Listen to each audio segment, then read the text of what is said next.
কী যে ভালো লাগে সকালবেলা যখন ব্যালকনিতে এসে একবার ওদের সঙ্গে দেখা করি, ছোট্ট ছোট প্ল্যান্টসগুলোর সঙ্গে, আহা মনটা পুরো আনন্দে ভরে যায়।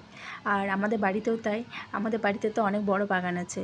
তোমরা তো দেখেছো যারা আমার কন্টিনিউ ব্লগ দেখো, কি আমার পুরো এক সাইডে আছে পুরো ফুলের বাগান আর অন্য সাইডে আছে সবজির বাগান। তো ওটা তো আরও সুন্দর, চরম সুন্দর। বাট ফ্ল্যাটের মধ্যে যেটুকু সম্ভব আমি সেটুকুই সাজিয়েছি। ইচ্ছা আছে আরও অনেক কিছু সাজানো, পুরো ব্যালকনিটাকে আমার ইচ্ছা আছে একদম প্ল্যান্টসে ভরিয়ে উঠাবো। আর এইসব ভাবতে ভাবতেই দেখো একটা ছোট্ট ফড়িং এসে আমার হাতে বসেছে। তো সেটারই একটা ছোট্ট করে ভিডিও ক্লিপ তোমাদের সঙ্গে আমি শেয়ার করলাম। কি সুন্দর লাগছে দেখো। আর বৃষ্টি জল এসে এসে পাতায় পড়েছে না, ওই জন্য আরও ভালো লাগছে। বর্ষাকাল বলে মানে সবুজ রঙটা আরও একটা অন্যরকম সবুজ হয়ে গেছে। আমি তো দেখেছি বেসিক্যালি মানে বিভিন্ন ঋতু অনুযায়ী গাছের কালার চেঞ্জ হয়ে যায়, তো ভালোই লাগে দেখতে। তো এখন বর্ষার সময় কালারটা পুরো একদম ডিপ সবুজ হয়ে গেছে।